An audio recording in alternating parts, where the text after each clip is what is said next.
لە دەرکەوتنێکی دەگمەندا سەرۆکی ئەمریکا دۆناڵد ترامپ لە ژووری ڕاگەیاندن لە کۆشکی سپی ئەمریکیەکان ئاگادار دەکاتەوە لە هەوڵەکانی حکوومەتی فیدراڵی لە دژی ڤایرۆسی کۆرۆنا. بەڕێوەبەراتیەکەی داوا دەکات 2.5 ملیۆن دۆلار لەلایەن کۆنگرێسەوە بۆ ئەو مەبەستە تەرخان بکرێت. بەهۆی هەموو ئەو کارانی ئێمە کردمان مەترسیەکی زۆر کەم لەسەر ئەمریکایەکان هەیە. ڕۆژێک پێشتر بنکەی کۆنتڕۆڵکردنی نەخۆشی CDC ئەمریکا هۆشیاریاندایە ئەمریکیەکان کە دەبێت چاوەڕێی بڵاوبوونەوەی ڤایرۆسەکە بکەن. ترامپ میدیاکان تۆمەتبار دەکات بەوەی زیادەڕەویان لە بڵاوکردنەوەی ڤایرۆسەکەدا کردووە، هەروەها بە دروستکردنی ترس و دڵەڕاوکێ لە ناو بازاڕی دراودا.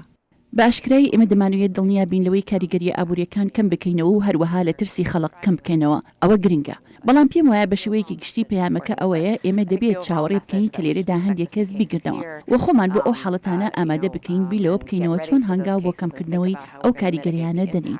ژمارەی توشبان لە ئەمریکا لە دەیان کەس تێپەڕی کردووە، بەڵام چاوەڕوانی حاڵەتی زیاتر دەکرێت. تا ئێستا ئەمریکا پشکنینی بۆ کەمتر لە 500 کەس ئەنجام داوە، تەنهاوانەی کە گەشتیان کردووە بۆ چین سەرەڕای بڵاوبوونەوەی ڤایرۆسەکە بە جیهاندا. لە ڕاستیدا ئێمە پشکنین بۆ هەموو کەسێک دەکەین کە پێویستی بە پشکنین هەبێت. ئێمە گرفتی زۆر کەممان بەدی کردووە. دیموکراتەکان ڕخنیان لە ترامپ گرت سەبارەت بەوەی لە ئاستی مەترسی بڵاوبوونەوەی ڤایرۆسەکەی کەم کردوتەوە. بەڕێوەبەرایەتیەکە هیچ پلانێکی نییە. ئەوان بەردەوام لە ئاستی بەرگری ئێمەیان کەم کردوتەوە. جا لە CDC بێت یاخود ئەنجومەنی ئاسایشی نیشتیمانی. زیاتر لە 80,000 حاڵەت لە سەرانسەری جیهاندا تۆمار کراوە و زیاتر لە 2700 کەسیش بە ڤایرۆسەکە مردوون. بیرۆکەکە ئەوەیە کە ئێمە بەر لە بڵاوبوونەوەی ڤایرۆسەکە بگرین ئەشێ نەشتوانین، پێم وایە پێویست دەکات ئێمە سەرنجەکانمان بگۆڕین بۆ بیرکردنەوە لەوەی کە چۆن ئەو کاریگەریە کەم بکەینەوە.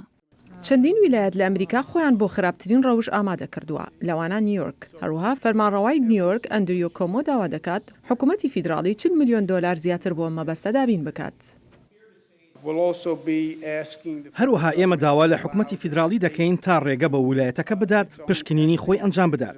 ویلایەتەکە لقێکی پێشکەوتووی لە سیستمی تەندروستیدا هەیە و تاقیگەیەکی پێشکەوتوشی هەیە.